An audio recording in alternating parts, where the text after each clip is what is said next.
하나님 말씀 구약 성경 에스더서 9장 20절로 22절 말씀까지 보겠습니다. 구약편 758쪽 9쪽 되겠습니다. 에스더서 9장 20절로 22절 말씀 앞에 화면에 떠 있으니까 우리 한 목소리로 같이 읽어보겠습니다. 20절 말씀부터 22절입니다.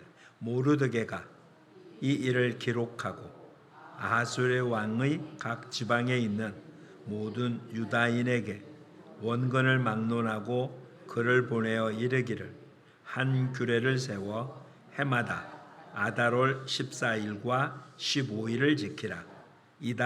이날에 유대인들이 대적에게서 벗어나서 평안함을 얻어 슬픔이 변하여 기쁨이 되고 애통이 변하여 길한 날이 되었으니 이 두 날을 지켜 잔치를 베풀고 즐기며 서로 예물을 주며 가난한 자를 구제하라 하매. 아멘. 올해는 한가위가 좀 이른 모습, 9월 중순에 한가위가 와서 조금 잃는 모습입니다. 그래서 추석이라는 개념이 아직 몸에 와닿지 않고 아직도 무더위가 계속돼서 가을 같은 기념도 안 되는 시간이라서 그러긴 해도 계절은 계절이잖아요. 우리의 모습에 더도 말고 덜도 말고 한가위만 같으라고. 비록 봄에는 보릿고개라고 해서 참 봄을 넘기기 어려운 계절이랬어도 가을 한가위 때만큼은 들판의 곡식 그리고 과일들로 인해서 풍성했던 모습, 함께 즐겼던 모습들을 보죠. 어찌 보면 우리 추수감사절이 이렇게 추석하고 맞춰져야 될 건데 우리한테 기독교를 전해준 미국은 이 추수감사주일이 11월 셋째 주입니다. 물론 주일로 계산하지 않고 셋째 주로 되어 있기 때문에 우리하고 조금 다르긴 해도 어쨌든 그래서 한국 교회는 우리 교회에서 갖고 있는 교회에서 발행한 달력에도 11월 셋째 주가 추수감사절 주일로 그렇게 기록이 됩니다. 근데 지금 우리의 입장, 제가 이곳에 처음에 와서 90년대 와서 그 해는 11월 셋째 주에 추수감사절을 지켰거든요. 근데 서리가 내려가지고 들판이 하였어요.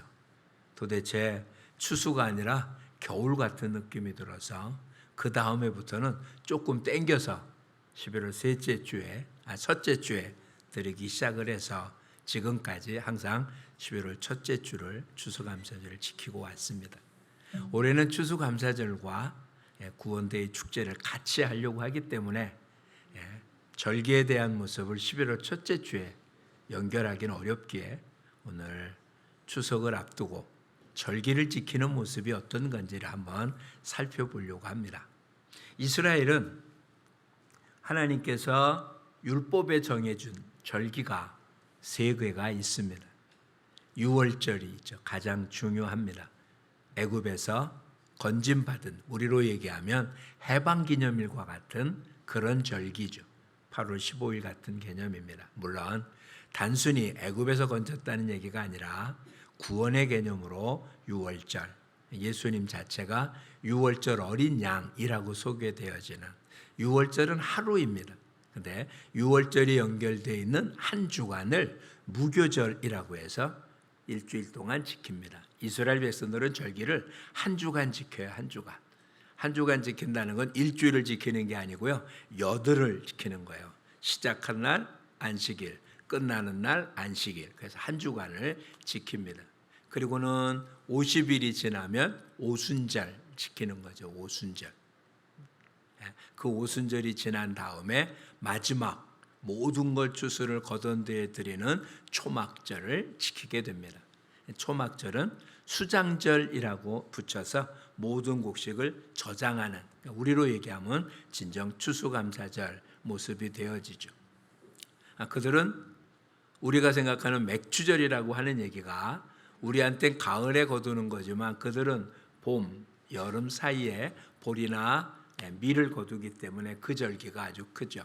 그래서 대부분 하나님께서 이스라엘 백성들에게 절기를 지키라는 게 그게 그들이 추수하고 연결이 되는 거예요. 봄 추수할 때, 가을 추수할 때 절기가 그렇게 돼서 수고하고 애쓴 건 농부지만 추수를 하게 한 건 하나님이기에 주님 앞에 빈손으로 나오지 않고 하나님 앞에 절기를 지키도록 그렇게 돼 있습니다. 근데 오늘 에스더서에는 또 다른 절기가 있는데 그것을 부림절이라고 그래요. 부림은 제비 뽑다는 뜻이에요. 이 에스더서는 이스라엘 백성들 남쪽 유다가 바벨론의 포로 되어져 있는 가운데 있었던 일입니다. 즉 하나님께서 북쪽 이스라엘이 망한 뒤 이스라엘 남쪽 유다가 정신 차리기를 원했지만 남쪽 유다는 북쪽 이스라엘이 망하는 걸 보고도 정신 차리지 못해서 한 150년쯤 뒤에 바벨론에 의해서 3번의 침략을 통하여 완전히 망하게 됩니다. 하나님은 그 기간 동안 이스라엘 땅, 유대 땅을 안식을 주는 70년 동안 안식년을 주고 그 기간 동안 이스라엘 백성들은 지금 바벨론에서 살고 있었죠. 근데 바벨론에 살고 있던 때 오늘 에스더는 아하수에로 왕이라고 그래요. 아하수에로 왕이 그 중에 총리를 하나 세우는데 이게 하만이라는 사람입니다. 이 사람은 민족적인 개념으로 보면 이스라엘하고는 정반대쪽에 있는 사람이에요. 그러니 그가 총리가 된 뒤에 자기 앞에 무릎을 꿇지 않는 모르드게를 아주 속상해 하는데 모르드게 한 사람 죽이는 것으로는 만족하지 않아서 유대 사람 전부를 면하기를 원해서 왕한테 유대 민족의 문제점을 제기하고 그들을 멸할 수 있는 권한을 받습니다. 근데 그걸 자기 돈으로 하겠다고 그러자 왕이 그러지 말고 그 돈은 내가 주겠다고 하고 제비를 뽑아요. 그게 오늘 우리가 본 아달월이라고 되어 있잖아요. 그래서 왕이 이미 전국에 그 당시에 바벨론은 세계 전체를 통치하던 나라입니다.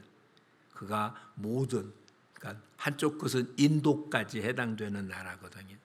인도와 지금부터 아니면 유럽 전역을 지금 보여서 그날 우리로 얘기한다면 이게 정월 초하루 때 보내가지고 그해 12월 달쯤 이제 그날 유대인들은 다 멸하고 그의 재산을 다 빼앗게 만든 거예요. 모르드게가 그 얘기를 듣고 이미 그때 에스더는 왕후가 되었다는 사실을 잘 알죠. 왕후에게 왕한테 가서 좀 이야기를 하라. 그 당시에 바벨론의 국법은 왕이 초대하지 않은 자는 왕 앞에 나아갈 수가 없어요. 왕후라 할지라도. 만약에 나갔는데 왕이 그를 기쁨으로 받아주지 않으면 누구나 죽음을 당할 수밖에 없는. 근데 왕이 에스더를 부르지 않은 게 한 달이 넘었습니다. 그때 자기도 왕한테 나간 적이 없다. 국법으로 나갈 수 없다. 그다음 모르드게가 뭐라고 얘기합니까? 하나님의 백성은 하나님이 하나님의 방법으로 건져줄 텐데 너가 이때 가만히 있으면 왕궁에 있다고 너가 안전하다고 생각하지 말아라. 너가 왕후의 위를 얻은 것이 이때를 위함인지 아냐. 이 얘기를 듣고 에스더는 이렇게 표현하죠. 지금 수산성, 바벨론의 수도입니다. 이 수산성에 있는 유다인들에게 3일 동안 금식하라. 나도 내 시녀와 3일간 금식하고 왕한테 나가겠다. 죽으면 죽는다. 그리고 왕에게 나가죠. 왕에게 나가는데 왕이 기쁨으로 받아주고 너가 원하는 건 나라의 절반까지도 주겠다고 합니다. 얘기 안 해요. 잔치만 베풀 텐데 하만을 데리고 오라. 그래서 잔치를 베풀고 기뻐서 왕이 또 얘기합니다. 원하면 내가 뭘 원하느냐? 나라의 절반이라도 주겠다. 아직은 그러지 않고 내일 또 다시 잔치를 베풀 텐데 하만도 오십시오. 그럼 내가 그때 얘기하겠다. 그리고는 끝납니다. 왕이 하만이 집으로 가요. 너무나 기쁘죠. 집으로 가는데 모르드게가 역시 궁궐 앞에 머리 숙이고 있는 걸 보고 굉장히 기분 나쁩니다. 집에 가서 얘기를 해요. 자기가 얼마나 왕으로 또 총애를 받고 또한 왕후의 총애를 받는지 왕후의 잔치에 초대받는 자가 자기밖에 없다고 아주 기뻐합니다. 그런데 모르드게 때문에 기분 나쁘다. 그랬더니 아직 유대인들을 죽일 날짜는 아직도 많이 남았어요. 그러니 그때까지 못 기다리겠고 모르드게만 먼저 죽여야 되겠다고 그러고 50규비나 되는 큰 막대기를 집안 마당에 세우고 그것을 왕한테 이야기해서 그것을 제가 받으려고 합니다. 근데 왕이 그 전날 잠이 안 와서 뭘 할까 하다가 지나간 과거의 궁중일기를 읽도록 합니다. 그 일기에 모르드게가 궁궐 앞에서 왕을 죽이려고 모략한 사람을 에스더를 통해서 알려줌으로 모면한 일이 있었는데 무슨 상을 줬냐? 상 준 적이 없어요. 그랬더니 바깥에 누가 있냐? 하만이 온 거예요. 하만은 모르드게를 죽이려고 왔습니다.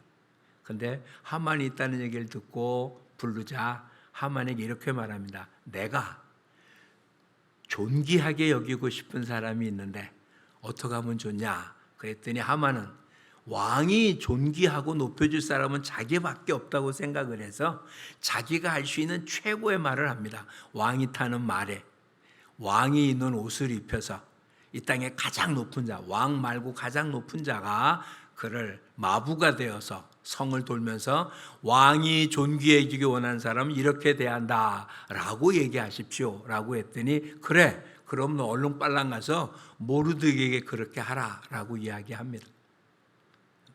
황당하지만 왕의 명령이니까 그렇게 성을 돌고 이제 집에 돌아오자 그에 갖고 있는 식구들이 말합니다. 이제 하나님께서 우리를 쳤다. 그래도 왕이 이제 빨랑 잔치에 오래서 갑니다. 왕이 말하죠. 뭘 줄까? 그랬더니 에스더가 그때 말합니다. 우리 민족이 종으로 팔려가도 괜찮겠는데 죽게 됐다라는 말을 듣고 도대체 누가 그랬냐? 하만입니다라는 얘기에 왕이 화가 잔뜩 나서 잔치집에서 나갑니다. 하만은 에스더에게 살려달라고 가까이 갈 때 왕이 들어와서 왕후도 겁관하냐고 하냐라고 해서 붙잡고 그때 사람들이 왕으로부터 칭송을 들은 모르드게를 죽이려고 집에 큰 막대를 세웠다는 이야기를 듣고 거기에 하만을 달게 합니다. 하만과 온 가족들이 죽습니다. 문제는 바벨론은 왕이 명령을 내린 것은 왕도 바꿀 수가 없습니다. 이미 어인을 찍은 것은 한 번 명령 내린 건 바꿀 수가 없어요. 에스더가 왕에게 말합니다. 네, 민족이 죽는 걸 어떻게 보겠냐? 그걸 취하하소서. 취하할 수 없으니까 또 다른 명령을 내리는 거예요. 그렇게 뽑기 전, 즉 유대인들이 죽기 이틀 전에 유대인들이 먼저 그들을 죽이려고 하는 사람을 죽여도 된다라고 하는 명령을 내립니다.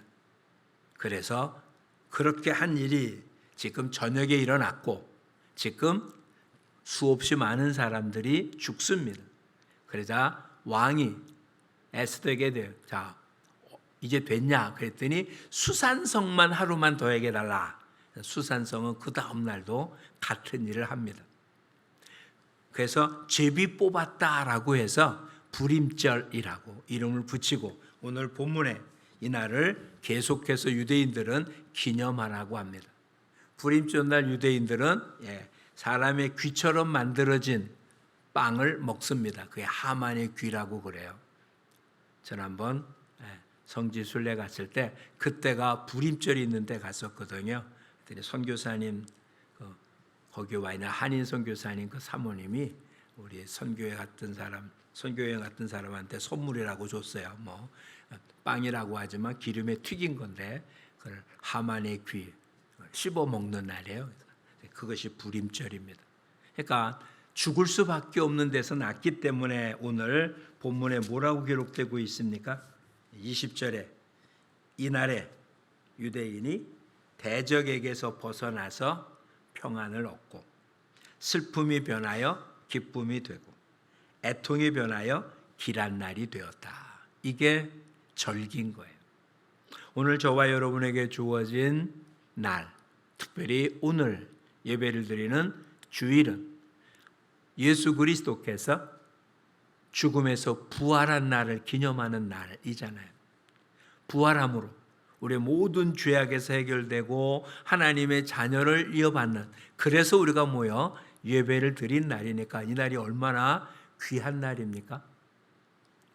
절기라고 하는 개념이 그럼 어떻게 지켜야 되냐는 거죠. 충분히 이해는 되잖아요. 6월절은 어떤 날이었다고요? 애굽에서 종됐던 곳에서 자유함을 얻은 거니까.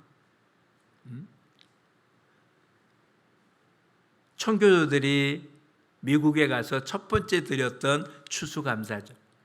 120명이 타고 갔지만 한 해 겨울을 넘기면서 절반 이상이 죽었습니다.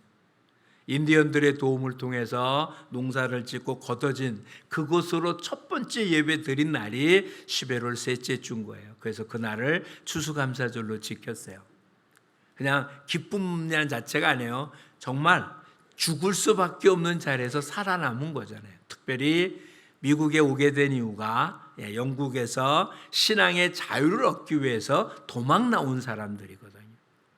단순히 어떤 수확을 얻다가 아니라 죽을 수밖에 없는 상황에서 살아났다는 기쁨으로 하나님 앞에 예배를 드리며 자기들한테 농사짓는 법을 알려줬던 인디언들을 초대해서 드렸던 첫 번째 예배가, 그게 지금 미국 사회에서는 추수감사절로 지키는 겁니다. 그날이 어떤 날이 되었다. 우리가 이렇게 절기를 지킨다는 것 어떤 모습인가? 오늘 본문에 네 가지가 되었네요. 이 두 날, 불임절은 두 날 지켜도 있잖아요. 아달월 14일과 15일. 잔치를 베풀고, 항상 잔치를 베풀었어요. 당연할 거잖아요. 그러면 어떡하라고요? 즐기며. 하나님 주신 은혜에 감사하는 방법은 다른 게 아니에요.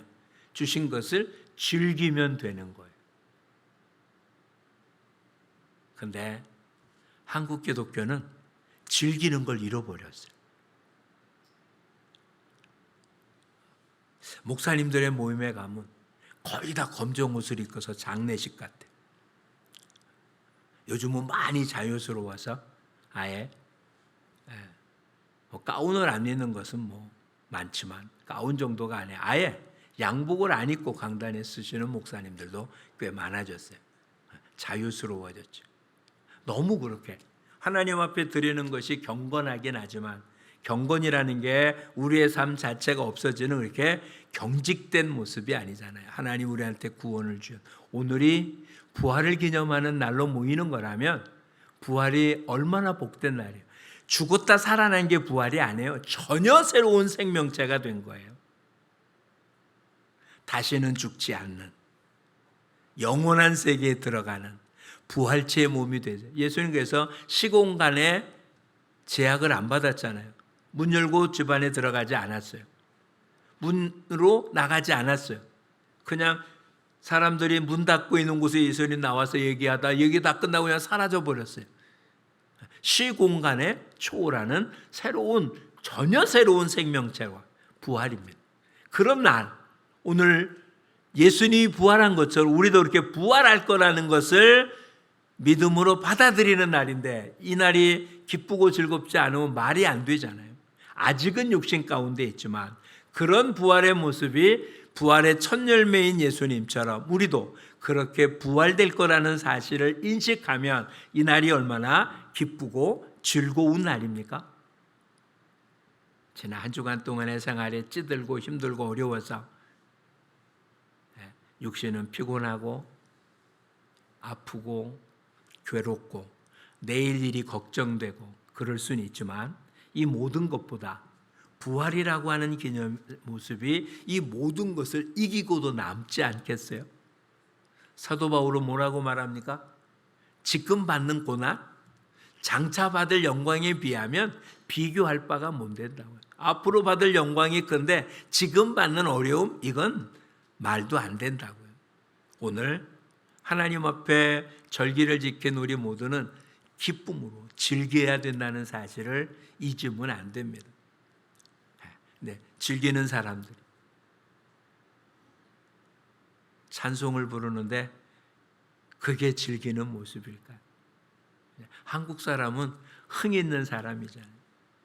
그래서 외국의 가수들이 한국에 와서 공연을 하면 아주 기쁘답니다. 그 모든 사람이 함께 떼창을 불러서 그냥 가수는 가만히 있어도 된대요. 노래 안 불러도 그 공연에 온 모든 사람이 불러줍니다. 자기는 가만히 있어도 되는. 똑같은 노래를 일본에서 부르는데 일본 사람 우리하고 달라서 가수의 노래를 들으러 왔기 때문에 그냥 가수가 노래 부르는 걸 듣고, 우리나라 사람은 가수가 부르고 안 부르고 상관이 없어요. 자기가 그냥 목전껏 불러서 즐깁니다. 근데 한국의 기독교는 안 그래요. 즐길 수가 없어요. 그러면 뭐 벼락 맞을 것처럼 삽니다. 아니요. 일어나 춤추면 누가 뭐라고 합니까? 그냥 자신에게 주어진 기쁨과 즐거움을 그냥 표현하면 됩니다. 아이들 한번 보십시오. 그냥 노래가 나오면 흥얼흥얼대고 춤춥니다. 춤 같지도 않지만 어쨌든 본인은 춘다고 그래요. 이제는 주니시는 나를 즐기는 우리 모두가 돼야 될 거예요. 억지로가 아니라 이 날이 정말 기쁜 날임을, 모든 절기, 주일을 포함한 모든 절기는 잔치고 즐기는 날이라는 사실을 잊지 마시기를 바랍니다. 예배는 그렇게 즐기는 거예요. 장례식도 우리는 슬퍼할 일이 아니잖아요. 사도 바울이 데살로니가 편지 뭐라고요? 믿지 않는 자, 소망 없는 자 같이 슬퍼하지 말고. 웃고 떠들 수는 없지만 다른 사람들이 있어서. 그러나 천국 가는 거잖아요. 천국 가는데 울면서 가겠어요? 그러지 않잖아요. 천국 가는 사람들 울면서 보내겠어요? 아니잖아요. 그렇죠? 천국으로 보내는 환송 예배를 드리는 거잖아요. 다 잔치라는 걸 잊지 마시기를 바라요. 모여서 예배를 드립니다. 구역의 예배를 드리든 뭘 하든 그 자체가 이제는 항상 잔치요 즐긴다는 사실, 이것을 잊지 마시길 바라요. 어떤 환경이 되었던 어떤 조건이 되었던 즐기지 않는 한 이것은 하나님께 드리는 게 아닙니다. 빌립보서에 뭐라고 했어요? 아무것도 염려하지 말고 뭐 하라고요? 감사함으로 하나님께 아뢰라. 다니엘이 한 달 동안 왕 위에 어느 누구에도 기도하지 말라. 그러면 사자굴에 던지겠다는 공문이 붙은 걸 보고도 어떻게 했다고요? 하루에 3차례씩 예루살렘을 향하여 창문을 열고 뭐 했다? 감사했다. 기도했다라고 기록 안 되고요. 감사했다고요. 즉 하나님 앞에서는 모든 자는 자기한테 주어진 환경과 상관없이 기쁘고 즐거웠습니다. 그게 예배인 거예요. 그게 절기를 지키는. 하박국 선지자는 뭐라고 얘기했습니까? 무화과 나무에, 감람나무에, 포도나무에 열매가 없습니다. 외양간에, 마구간에, 들판에 소득이 하나도 없습니다. 근데 어떻게 한다고요? 난 구원의 하나님으로 인하여 여호와를 찬양하겠다고. 정말 가진 것 아무것도 없는데. 모세는 그의 마지막, 자기 생의 마지막, 자기는 가나안 땅 들어가지 못하며 가나안 땅 들어갈 이스라엘 백성들에게 마지막 한 말이 뭡니까? 이스라엘아, 너는 행복한 사람이다. 40년 동안 광야를 헤맸는데 어떻게 보면 애굽에서 종로로 탈 때보다 더 고통스러운 삶을 살았는지도 모르는데, 우리는 그 다음에 여호수아에 의해서 가나안 땅 들어갔다는 걸 알지만 그 당시 사람들은 40년 동안 못 들어가서 언제 들어갈지 모르는 그런 얘기인데, 하나님은 약속했지만 그 약속이 성취될지 알 수도 없는데 모세는 뭐라고 표현했다고요? 너희처럼 행복한 사람이 없다고요. 오늘 하나님 앞에 서는 사람, 절기를 지킨다는 게 그런 겁니다. 하나님 앞에 서는 사람이 해야 할 가장 중요한 태도는 뭐다? 즐긴다. 즐긴다. 그러면 하나님 안에 계신 곳이 없잖아요. 늘 하나님과 동행하잖아요. 그러니 하나님의 사람은 항상 즐기는 사람이 어디가 되었다. 그렇죠? 수영하러 갔는데, 해수욕하러 갔는데 바람 많이 풍랑입니다. 수영 못해서 짜증 부릴 게 아니고요. 서핑하는 즐거움을 누리면 되는 거예요. 그렇죠? 하나님 우리에게 주신 것 합력하여서 누리십니다. 절기를 지키는 가장 중요한, 하나님 앞에서는 하나님 앞에서 가장 중요한 즐기는 것, 감사하는 것이에요. 네, 그 다음 뭐라고 되어 있습니까? 네, 잔치를 베풀고 즐기며 서로 예물을 주며, 서로 예물을 주며. 그 다음 뭐라고 합니까? 가난한 자를 구제하라. 하나님께 받은 은혜는 본인만 갖고 있는 게 아니에요. 형제들하고는 어떻게 한다고요? 서로 예물을 줘요. 주고받는 거잖아요. 가난한 자는 어떻게 합니까? 그냥 베푸는 거예요. 그럼 받는 게 아니잖아요. 형제끼리는 서로 기쁨을 주고받으며 나누고, 가난한 자에게는 베풀고, 그게 하나님의 은혜를 입은 자의 삶의 모습인 거예요. 그래서 성경은 뭐라고요? 주라라고 말하죠. 주는 자가 받는 자보다 복이 있다고요. 그러면 우리 스스로 한번 점검해 봅시다. 나는 하나님께 받은 은혜, 그렇죠? 작년, 올해, 요즘 가장 많이 불러진 찬양 가운데가 은혜라는 곡이었잖아요. 당연한 것 하나 없이 모든 게 하나님의 은혜입니다. 은혜라는 말 자체가 뭡니까? 받을 자격이 없는 자가 받은 거예요. 일했기 때문에 받은 건 삭시잖아요. 삭. 내 노동의 대가를 받는 거니까. 근데 은혜는 노동의 대가가 아니에요.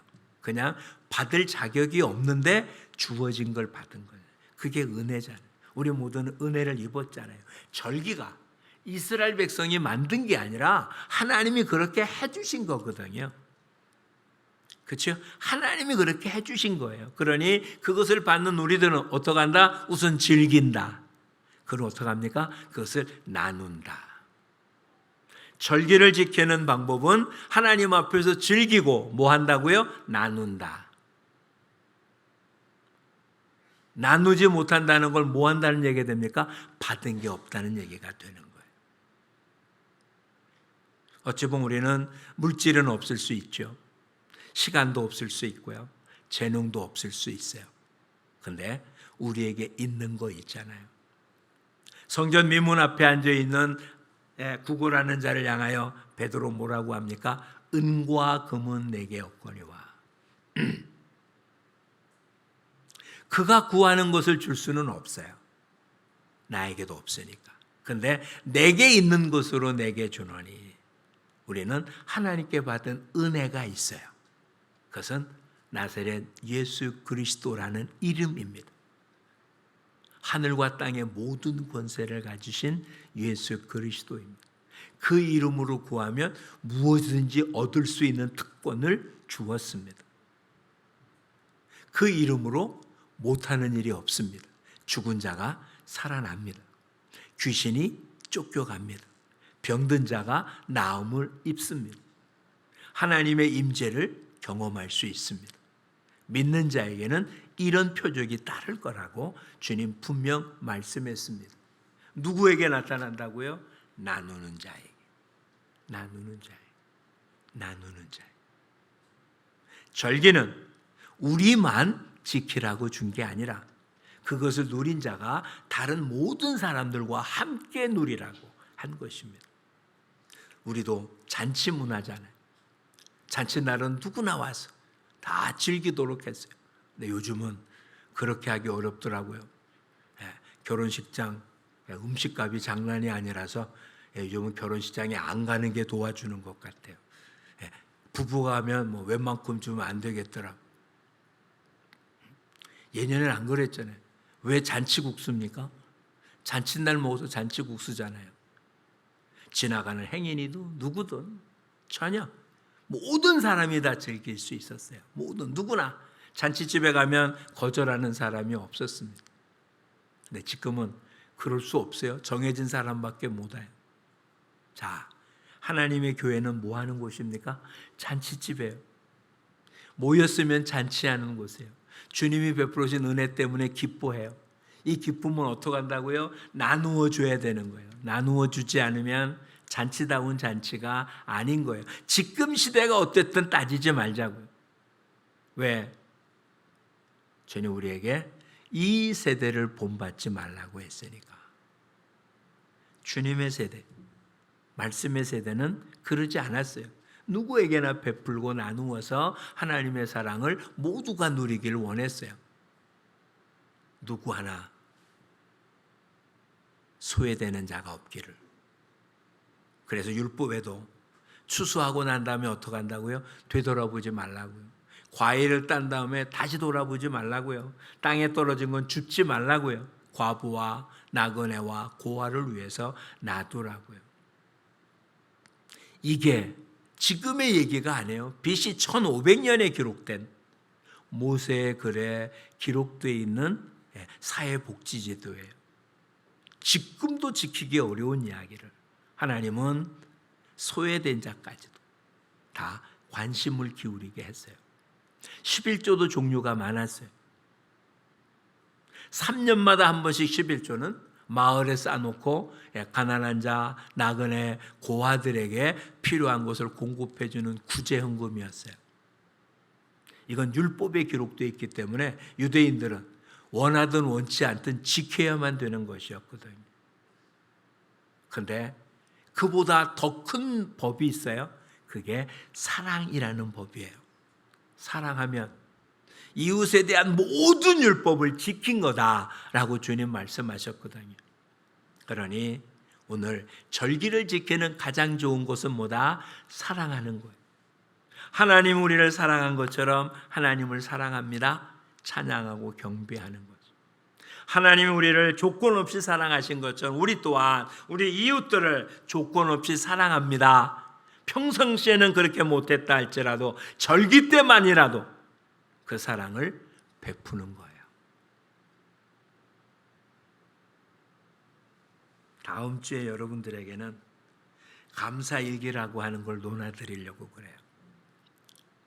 다음 주 화요일서부터 계산하니까 11월 첫째 토요일까지가 꼭 40일입니다.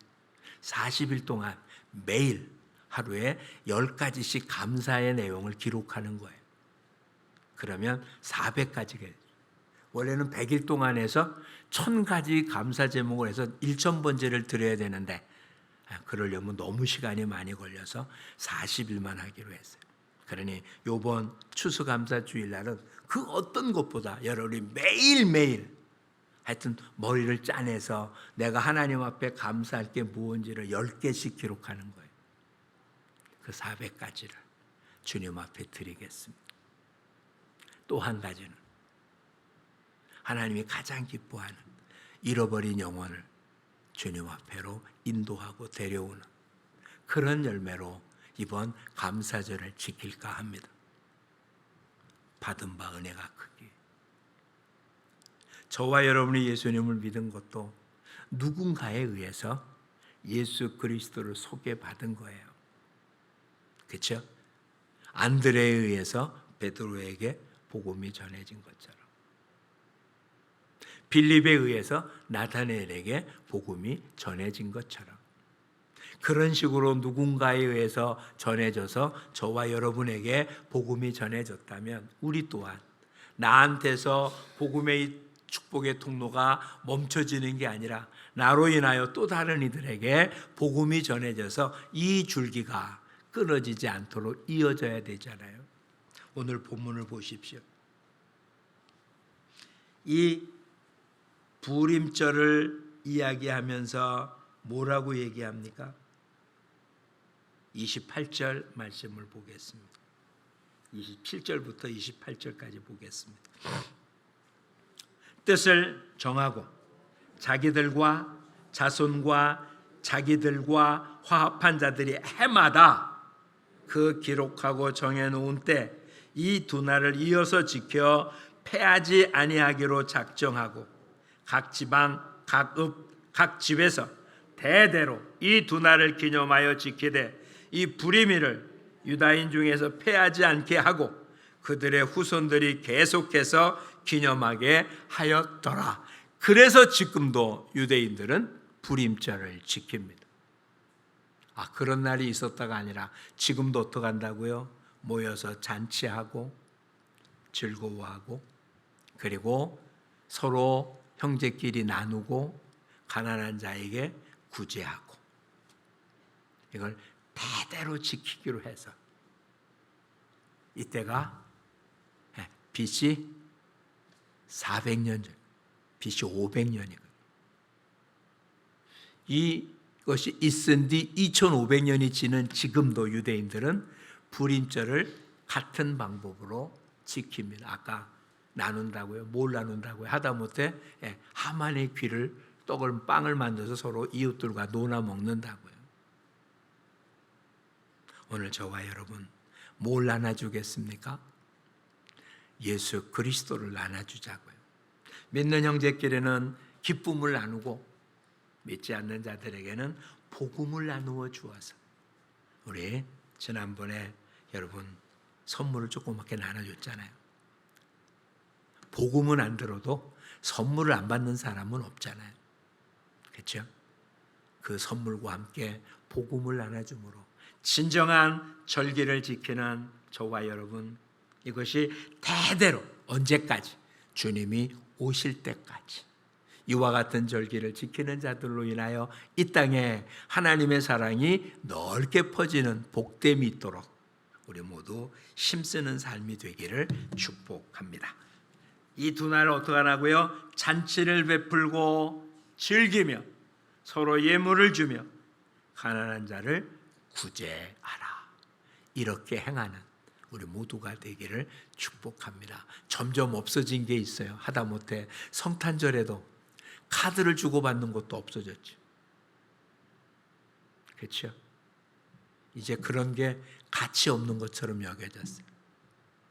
또 한동안은 부활절에도 교회에서라도 카드를 보내는데 그것도 잘 안 하죠.